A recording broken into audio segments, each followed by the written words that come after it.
Kalau zaman dulu namanya sabotase. Rasanya masih ada. Masih ada. Kayak jangan nonton gue dong. Datang gue. Terang aja kurang kenceng dong. Dulu itu pakai toa.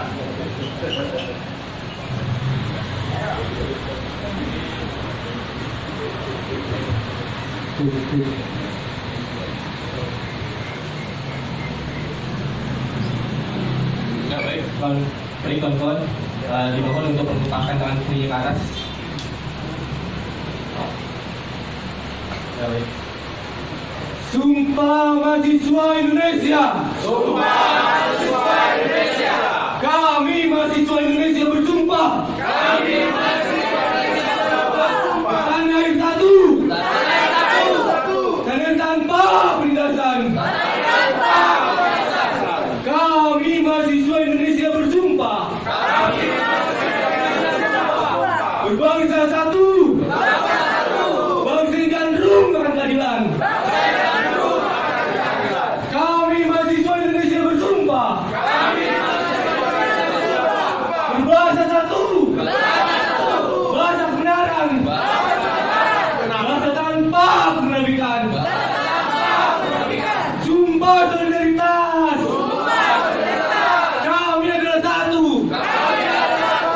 Tidak ada perbedaan di antara kami. Dan kami tidak pernah mengenal kata menyerah. Hidup mahasiswa. Hidup pemuda. Hidup rakyat Indonesia.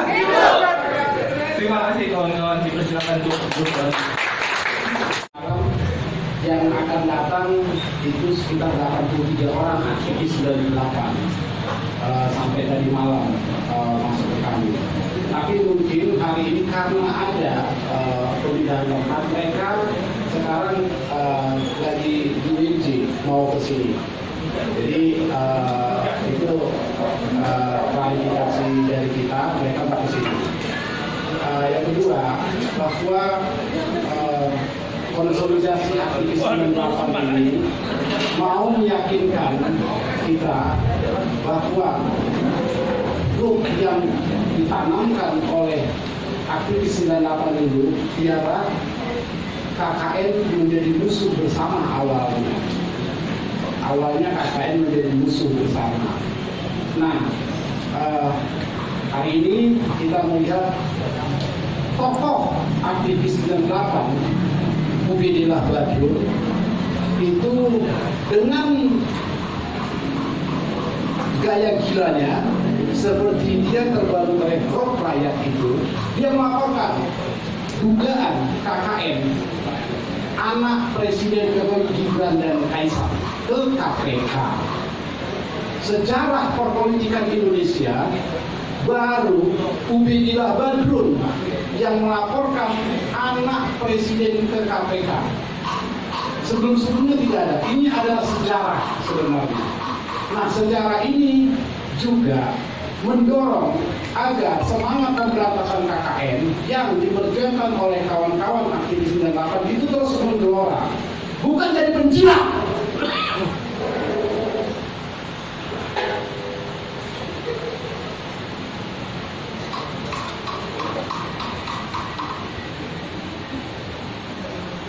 Bahwa siapapun yang mereka apalagi melaporkan kawan kita ini, dia berhadapan dengan kami, kita anggap penggila. Dan itu bukan kelas Ubedillah Badrun.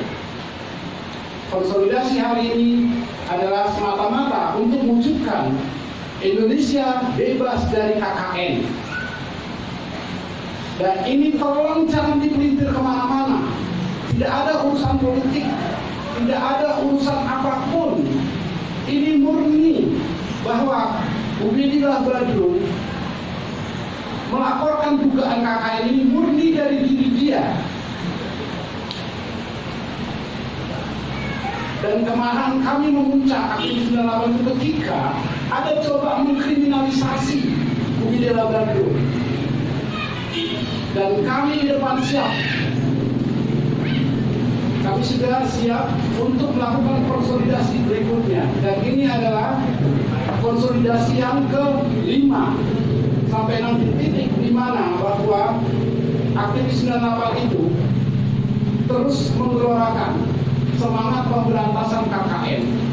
Dan ingat, laporan ini akan terus kami kawal sebagai proses Indonesia ke depan lebih bagus. Indonesia emas 2045.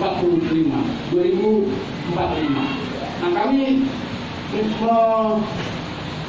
menyarankan, menghimbau kepada adik-adik mahasiswa generasi Z dan milenial yang ada sekarang. Kalian kita undang di sini bahwa kalian harus dengar semangat pemberantasan KKN yang ada di sini, bukan yang di luar sana. Itu sedikit dari kita, mungkin ditambahin sama Nando. Tes 1, 2, 3. Oke. Selamat siang, selamat sore untuk kawan-kawan semua, baik untuk rekan-rekan yang pernah bersama-sama melangkai di 98 satu adalah rangkaian kita, baik sebelum 98, 99, 2000, 2001. Maka terjadi beberapa fase pasca 2001, khususnya memang pasca selesai Gus Dur ya, itu yang pertama. Terus yang kedua, pada prinsipnya adalah tidak panjang lebar sebenarnya ya. Kita berharap bahwa upaya yang sedang dilakukan bersama-sama ini sebagai bentuk jawaban, seharusnya sebagai bentuk jawaban 98 kepada bukan hanya sebagian, tapi banyak bagian yang selalu menggugat seakan-akan 98 lah yang berdosa. Saya coba mau sampaikan adalah bahwa 98 kalaupun masuk ke dalam ruang kekuasaan itu tidak di 99, itu tidak di 2000, itu tidak di 2001 ya, atau kalaupun juga ada trennya adalah belakangan ini saja. Jadi di situ. Jadi pada prinsipnya tidaklah fair kalau akhirnya 98 dalam hal ini itu dijalankan, karena kita dulu sama seperti kalian pakai alma mater itu. Jadi sama seperti kalian sebagai mahasiswa, pokoknya tabrak aja dulu. Mentor kita, senior kita memberikan gambaran, gagasan dan pemikiran. Sejarah selalu berulang seperti itu, karena junior akan memilih senior yang baik. Nah, terus selanjutnya adalah bahwa coba kita boomingkan ya. Kalau perlu bahasa tren hari ini adalah viralkan ya. Dulu di era kami, KKN yang kami lawan itu adalah otoriter. Rasanya adalah otoriter. Nah, KKN yang hari ini akan dilawan oleh kawan-kawan, teman-teman mahasiswa, baik itu sebagai generasi milenial atau generasi Z, itu adalah KKN yang sudah berada dalam posisi darurat oligarki dan darurat hukum. Itu lebih ngeri sebenarnya. Soekarno mewariskan kita bahwa lebih berat. Kita mewariskan kalian ternyata itu lebih berat lawan KKN-nya. Jadi situ. Jadi bagi kita adalah harapannya KKN ini bisa menjadi musuh kita bersama. Karena bicara tentang kepeloporan, terpanggilnya kembali secara moral, ya, karena memang diawali dari gerakan moral, yaitu adalah saudara saya Bung Gede Badun, ya, sebagian mungkin di sini adalah sebagai bapak dosennya, karena di sini juga ada kawan-kawan UNJ, kan jadi seperti itu, ya, yang juga sudah mengenal betul, harusnya lebih mengenal, ya, dan lebih beruntung sebenarnya dibandingkan dari beberapa kampus yang lainnya. Karena kalau kepingin kayaknya banyak UGM di kampus-kampus, minimal adalah kalau turun aksi dapat nilai A, minimal adalah itu. Jadi itu. Nah, kalau saya jadi rektor lah, semua A, gitu. Nah, artinya sebelum kita serahkan hal ini kepada Bu Ubed untuk menjelaskan kepeloporannya dalam situasi stagnasi hari ini, ya, saya juga ingin mendengar, karena ini yang kita dengar dulu di 98. Saya minta salah satu kawan-kawan mahasiswa, ya, yang berkenan untuk membacakan dan mengingatkan kembali kami kepada Sumpah Mahasiswa. Ya, coba silakan, siapa yang ini? Yang bersedia maju untuk Sumpah Mahasiswa?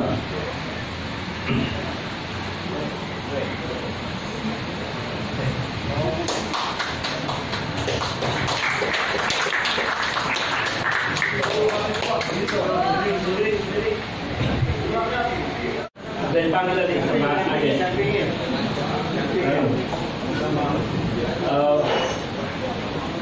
Alawi Kamar adalah advokat yang juga aktif berhadapan. Dulu adalah Presidium Ismail, Ikatan Sehat Mahasiswa Indonesia, yang juga memberi peringatan keras pada Soeharto dalam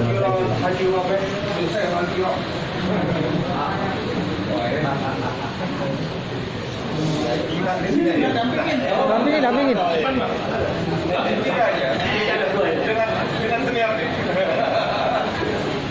Nanti habis ini dulu. Assalamualaikum warahmatullahi wabarakatuh. Selamat sore semuanya, salam sejahtera semuanya.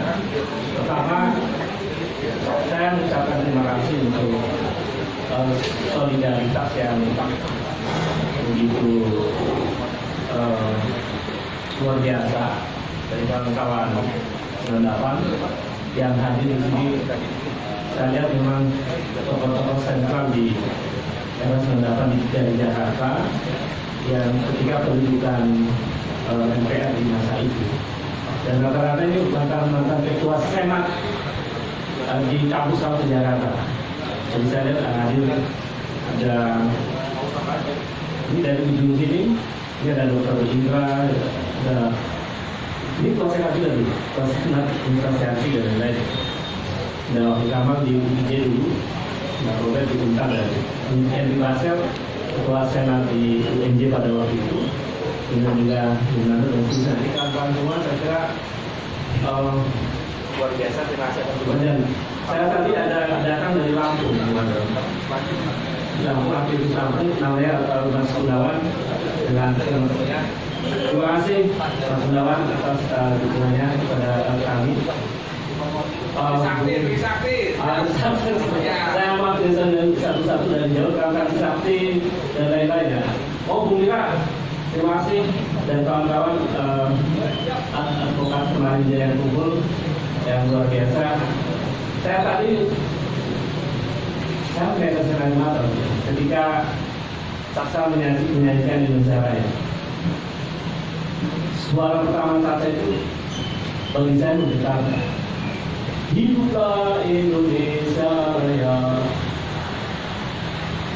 Itu kalimat penuh makna yang mungkin sebagian kita dianggap biasa. Tapi narasi itu lahir dari episode perjuangan yang membuat saya perlu dan kontemplasi. Imajinasi cita-cita para pendiri bangsa itu, mengapa mengumandangkan Indonesia Raya? Memang ingin bangsa ini merdeka, dan ingin bangsa ini menjadi bangsa yang sejahtera. Ingin bangsa ini bangsa yang menghargai keragaman. Ingin bangsa ini menjadi bangsa yang merawat harmoni. Ingin bangsa ini menjadi bangsa yang adil di dalam ekonomi. Oligarki adalah musuh sejak Republik ini merdeka. Ekonomi yang tidak adil adalah musuh sejak Republik ini merdeka. Itu yang menyebabkan Bung Hatta memasukkan pasal 33 di dalam Undang-Undang 45. Jadi saya begitu cacamnya itu langsung para pendiri bangsa ini sudah luar biasa. Kemudian yang kedua, lalu menyanyikan ada dua. Itu kalau kita peduli narasi saya sudah luar biasa.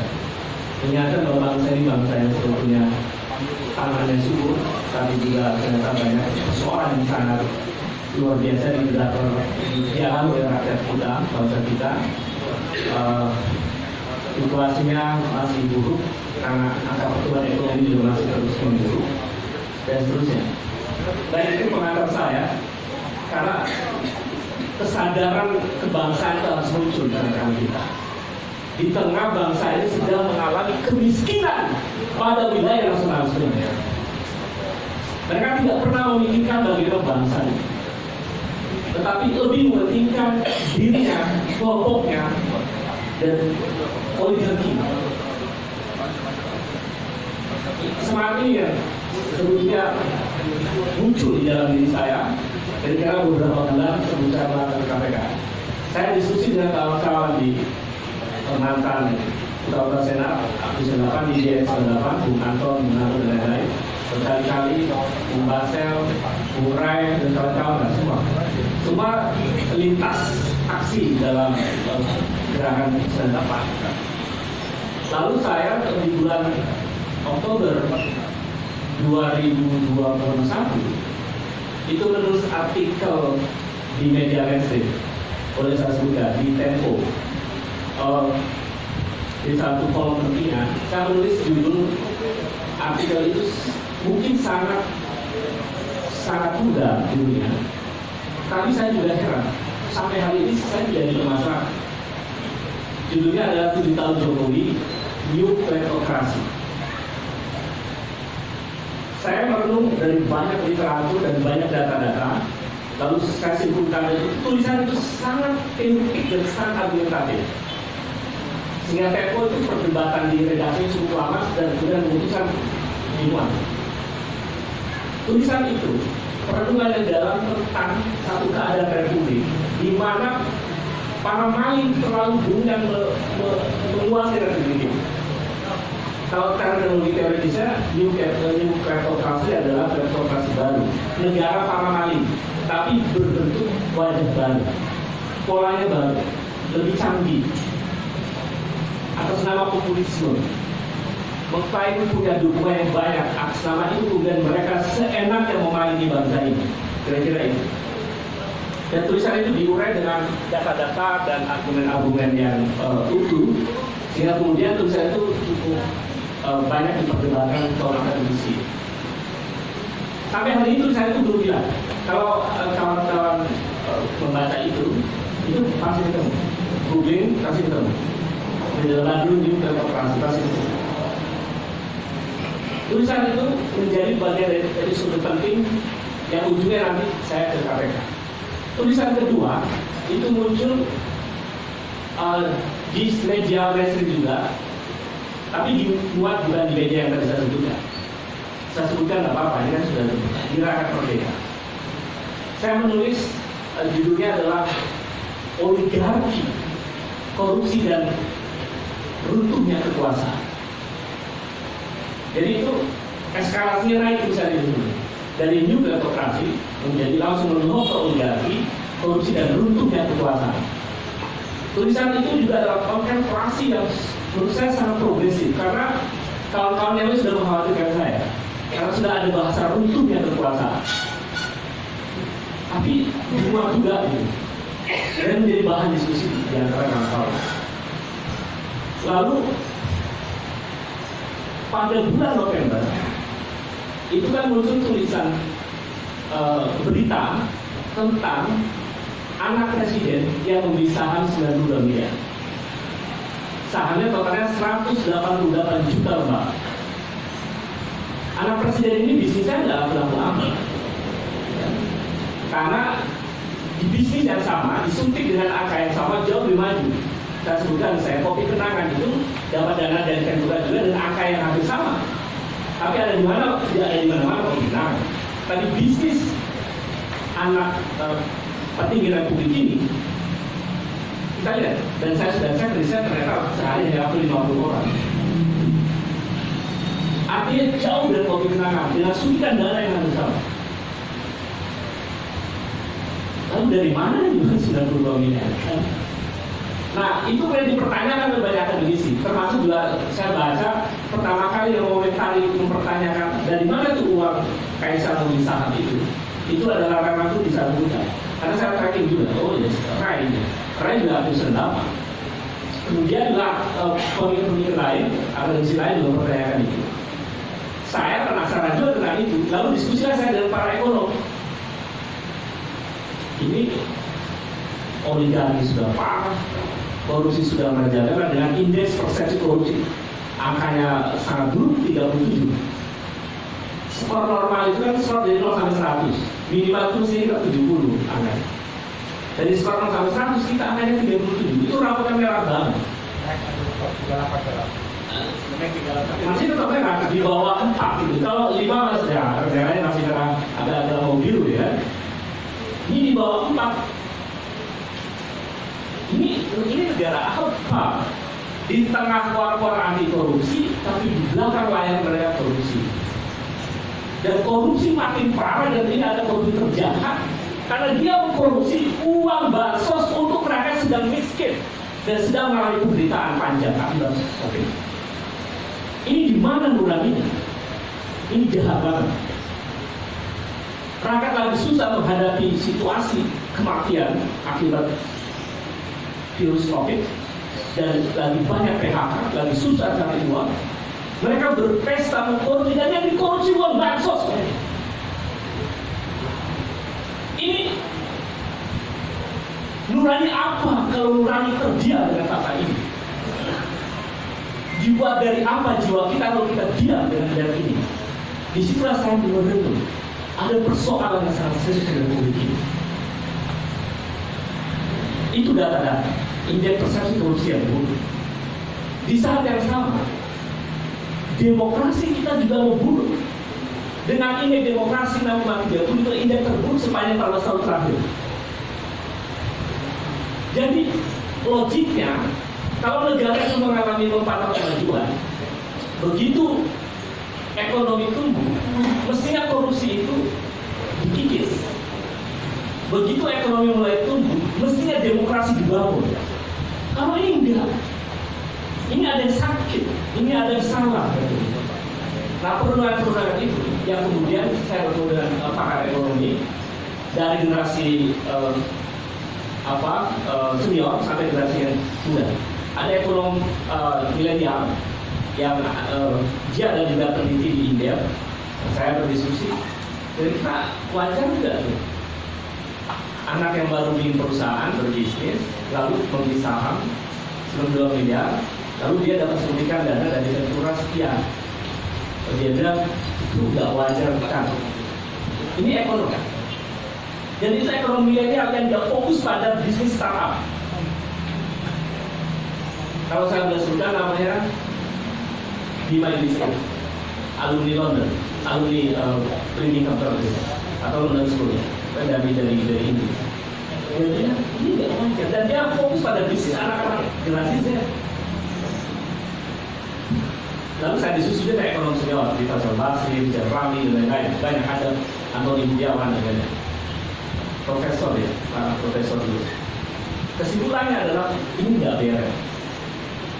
Tapi saya sambil cari data, ada yang kasih data ini kan. Saya penasaran juga, itu Kaisang beli saham itu pakai perusahaan apa? Ternyata pakai perusahaan namanya HBK, Harapan Bangsa Kita. Nama lainnya adalah GK Hebat. Nama sebelumnya adalah Gen Capital. Siap, ini perusahaan punya siapa? Setelah kita cek, pakai dokumen resmi ya, misalkan kan ada cara legal untuk mendapatkan data itu di Kemenkumham.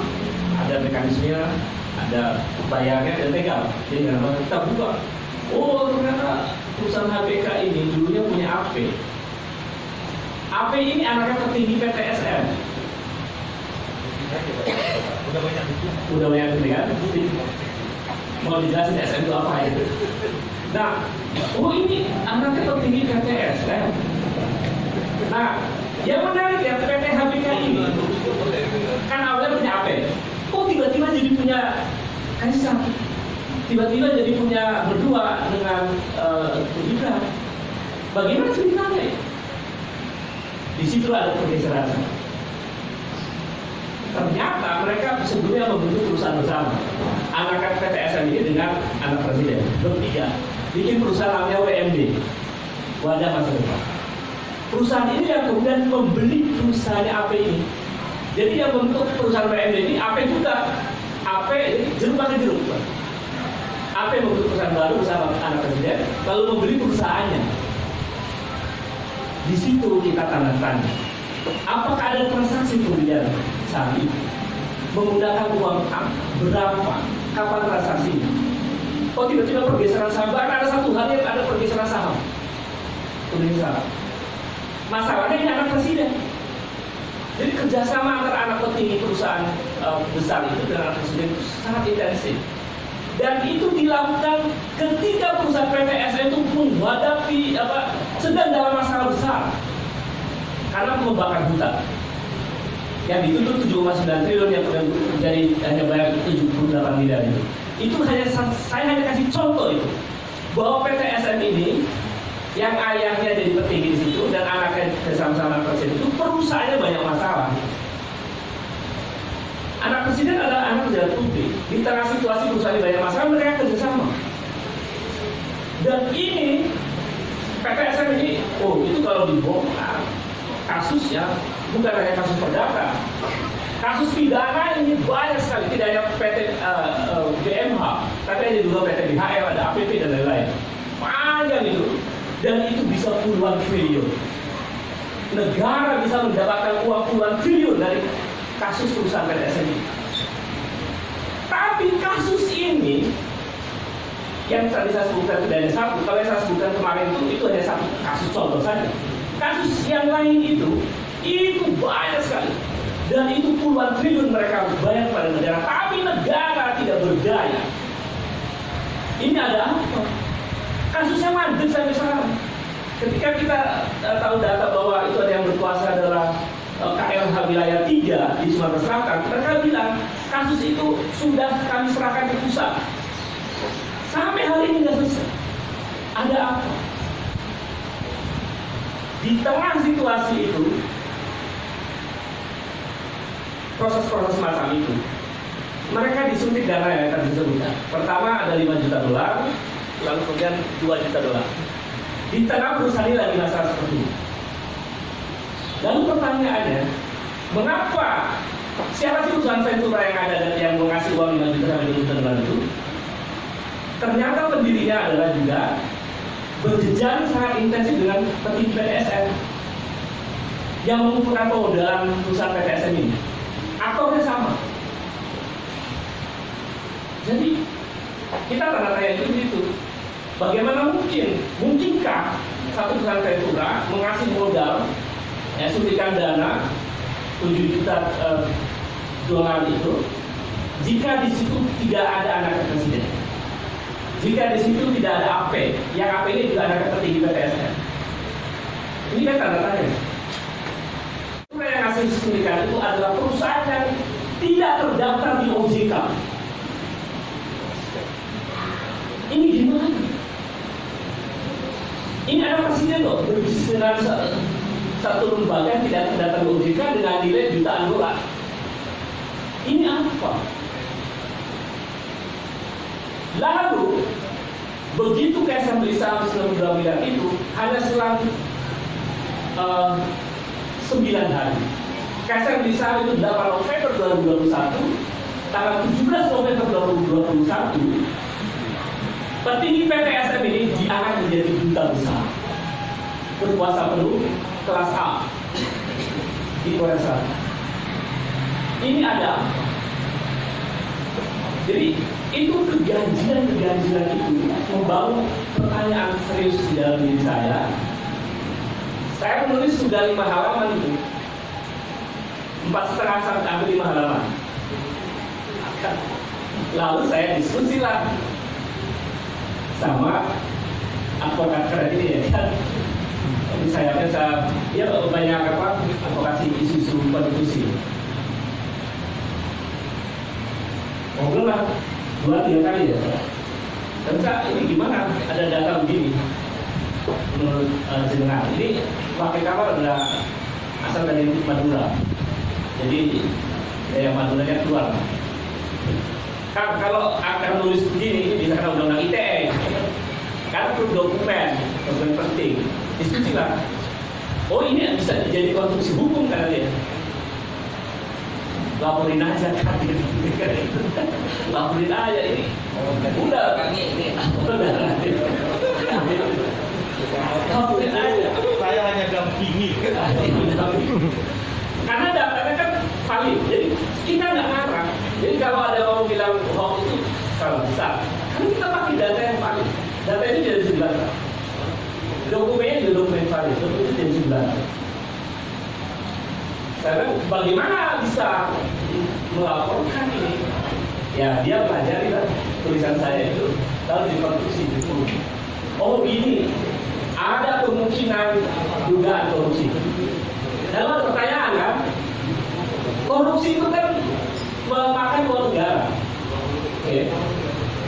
Yang sering mereka para irasionalitas itu kan bilang ya karena korupsi itu makan uang negara. Padahal undang-undang tipikor itu bukan hanya itu, gratifikasi dan suap itu masuk kategori koruptif. Nah pertanyaannya, apakah pergeseran saham itu bagian dari gratifikasi atau suap?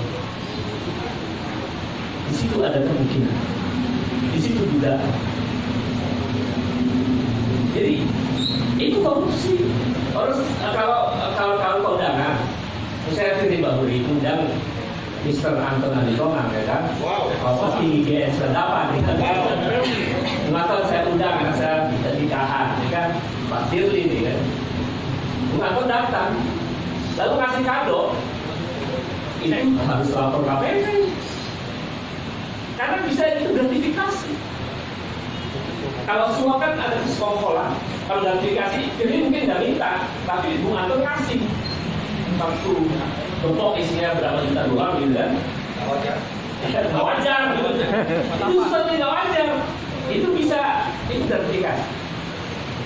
Itu kondangan, ini saham.